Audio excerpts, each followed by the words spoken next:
Mga tao dito. Ito. Ay, sorry. Wala po. Hindi po totoo yun. Sa totoo lang po, mababait po mga tao sa Pasita. Ay, grabe po.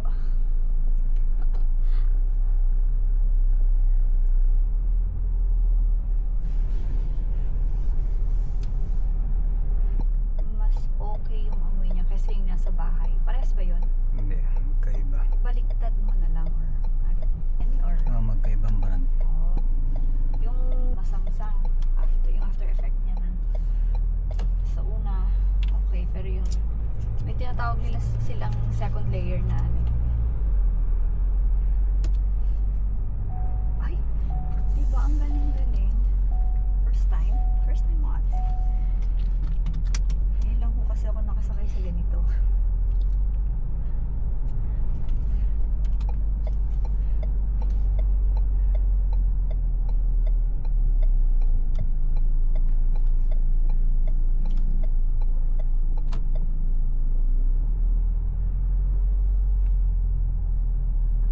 Survey ng school. Survey? Oo. Para? Nagsagot ako sa mga mga anak na sa GC. Yung nilag-like na ano. Eh syempre, dineclare ko yun naman yung kay Ken. Totoo naman yun. Kay Rurong di naman siya nilag. Or salamat sa Diyos. Although tayong dalawa, nawalan ng panlasa si Ken ha. Nawalan ng gana kumain. Tapos makit ang ulo, tapos yung talagang para raw siyang pagod na pagod, parang ganon. Nung nagsasagot ako kay pinaano ko siya, sabi ko, tell me everything that you at kailan yung onset. Ay, nagiging common na no? Although yung kay Ken kasi talagang predisposed naman siya sa ganyan.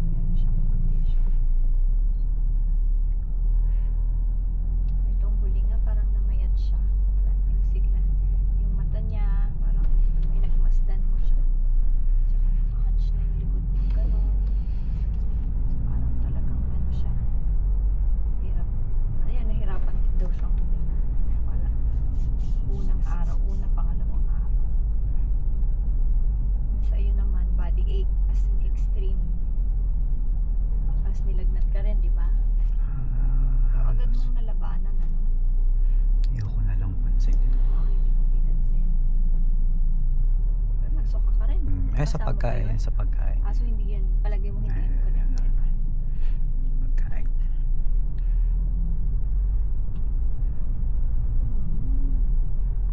Yung pagsusukang yung mali ko yun.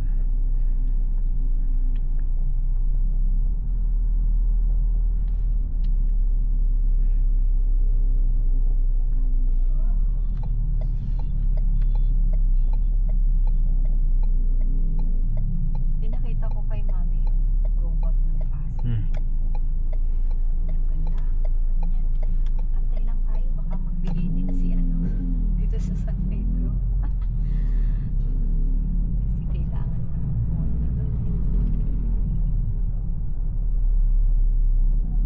Siguro kung sobra-sobra ako mayor, ito yung donation. Anonymous na lang pero hopefully o kung may kaibigan ka rin na mayayaman, may kayatin mo mamigay ng go bag dito sa San Pedro. Ilan million yan, no? May million na ba tayo dito sa San Pedro?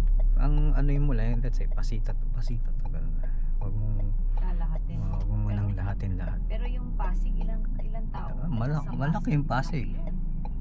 Imaginein mo yun, ano? Ang swerte doon yung yung supplier, no? Kumita sila kahit pa paano, no? O direct sila. Kahit lang yung bag itself,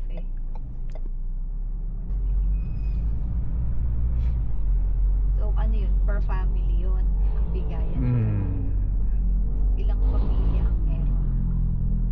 Per household. Per family. Hindi pwedeng household. Dapat kung ilan yung family member. Eh, ilan yung pamilya? May 3 pamilya sa isang household. Ang problema dad, butante lang daw. Kahit hindi tayo registered dad.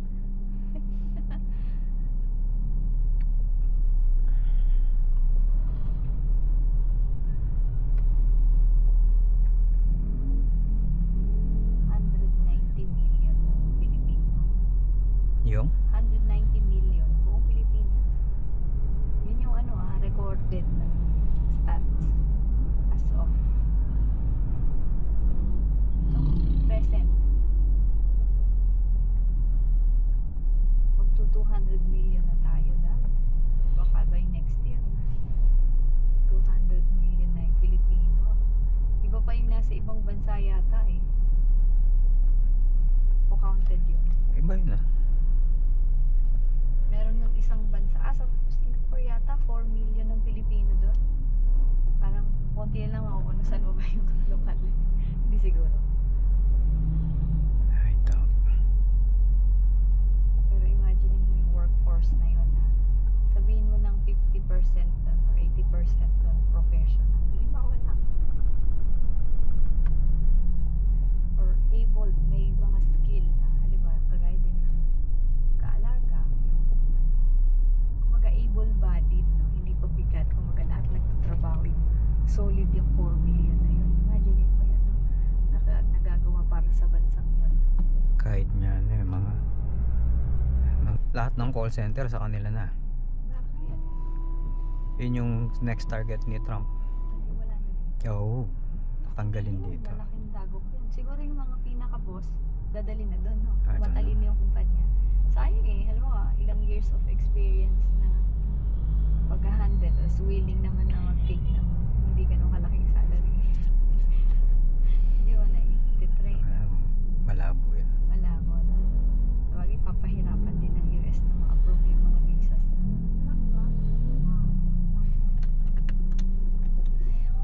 America first. Love your own.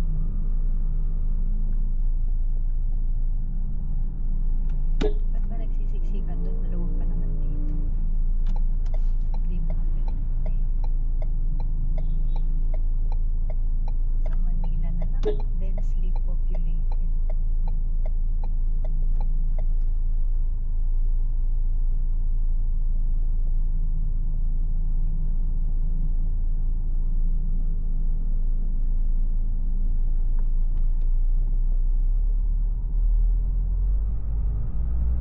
If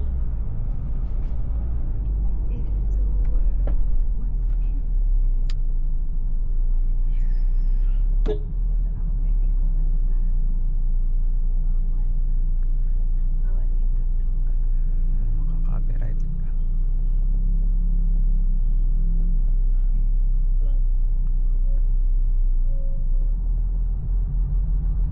Nakakain na dyan sila nanay at ate. Sabi niya, ay mahal na. Sabi niya, in-order daw nilang 180. Tapos hati pa sila. Na kasi nga, hindi naman ni ate kaya. Ang nadadali ng si Mami. Ay, si Lolo.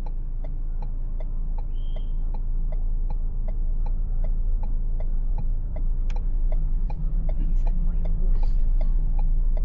Ano bibilis? Tignan mo to. Higit-giting ka ng bus dahil stop.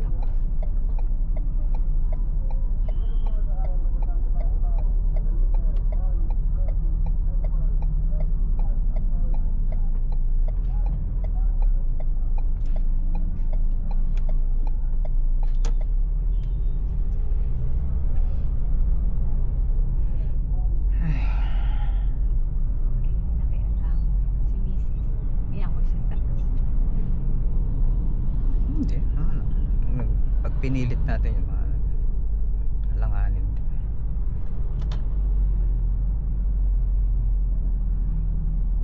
Ano ba yung... Oo, tunog na tunog. Yung?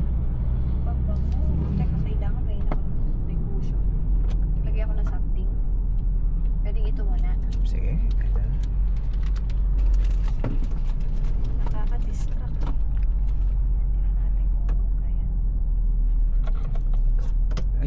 yung ano, yung mga bag na ano, sa likod mo ilagay kasi kay Hero yan eh. Wag. Yung pag lagi siya nagsasabi na ano, Ano? ka-car seat daw siya. What do you mean likod? Sa likod dun sa, para anytime pwede nilang dukutin. Okay. Oh, sige, pero dito muna kasi gumagalaw ngayon. Pagka magta-travel.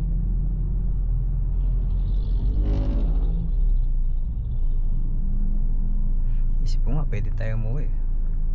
Bakasyon sila. Bakasyon. Oo, totoo. Sila lang naman na ngayon talaga eh. Sa totoong buhay lang.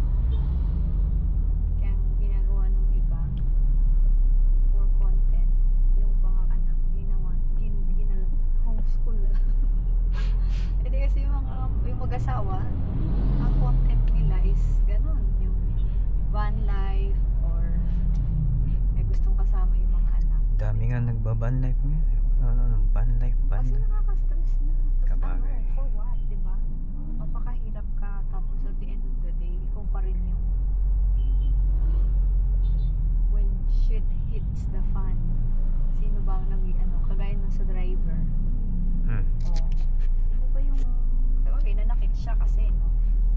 Pero kahit na hindi yata siya nanakit, Mali pa rin. siya pa rin ang mapuputukan. Pero Oo. yun nga, yung undersecretary, wala na. Wala na. Di ba? Ang labo, no? Bakit ganun? O, pag may nangyari sa kumpanya, sino yung Laging mababa ang laging mananagot yung driver. hindi lang nasa driver, ibig sabihin pati sa empleyado. Tapos pag hindi naman naggaganon yung driver, ang sasabihin, Ano yun? Salamin? hindi, yung kape nakalimutan kong tanggalin. O ano no? Pagka hindi nagagano. Ang daming gumagalaw-galaw. Oh no, weird. Ayun yung sinasabi nila na mga badges na gano'n, nag-flex. Wala ka nilalagay na mga gano'n. Ayoko. Hindi ka member. Aww. Joke. Hindi ka nagpa-member. Tao gangping. Diyos ko po, yung Eagle nga, kamahal. Well, gusto kong magpa-member sa Eagle. Ano kasi meron doon? Si Eric yata Eagle siya. Na ano? Malakas. I mean, Ano nga yung- group yun? parang Lalaban? Rotary Club, parang member gano'n. Pero ang labanan is by invitation I or don't know. by I don't money? know. By mo. Kasi ang membership pa lang 30k na yata. Parang I don't know. Hindi ko alam. Pero ano, highly ka ng parang noted ka ng HPG pag nakita nila yung sticker mong Eagle. Magpa-invite ka na lang. Tanungin ko kasi dati, paano mag-member ng Eagle? Isang search lang sa Google yan. Pag bakit kailangan ko sticker? Sticker. Magawa ka sa rec.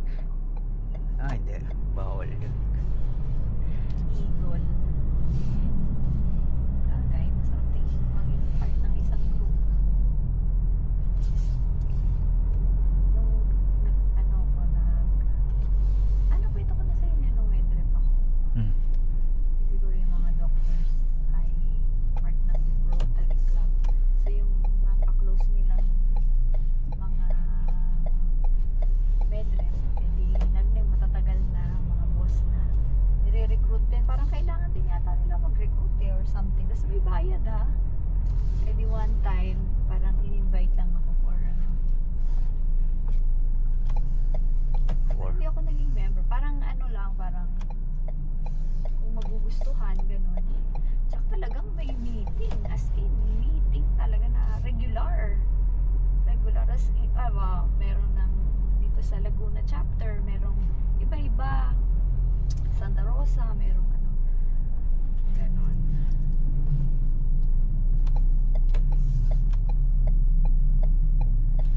Siyempre, pagka meeting na tapos yung kasama mong medrep may sasakyan, hindi ka na mong problema, sabay na kayong, di ba? Sabay na kayo, may tagahatid ka pa. Yun eh. Yun. Tagahatid ka. Tagahatid, tagasundo. Tapos company pa yung magbabayad ng dinner. Ang tao kasi dun is may pondo naman ng company doon noon. Pero ngayon, dahil nga marami ng generic at saka nasa batas na bawal ng yung ginagawa nga nito na nilalagay niya yung brand name, pinagbabawal yun eh. Oh. Ewan ko lang kung siguro wala namang penalty, pero parang merong nagkaroon ng ganong parang panukala siguro na hindi ka na pwedeng reseta ng merong parang kailangan generic muna ang ano mo doon sa pasyente. Baka alam naman ito na kaya mo naman. Di ba parang ang turo pa nga sa mamamayan, itatanong mo muna sa pharmacy, may generic ko ba nito? Kaya alam mo yung mga pasyente naman ayaw maniwala, hindi naniniwala sa Tignan mo si tatay, di ba? Gusto niya ng generic. Pero upon sa observation niya, na-try. Oo. Si Kuya Kaloy, ganun din. parang Sabi ko naman, Kuya Kaloy, ano lang yan? Psychological lang yan. si tatay hindi. Para Hindi, talagang ano, yun, niobserbahan niya. Totoo. Ba daw yung branded? Ako naman, nag-try ng generic na scam pa. Fake. Yung binili ko, nasa may kasita. Paikot nga ng bilog. Okay. Papunta sa'yo.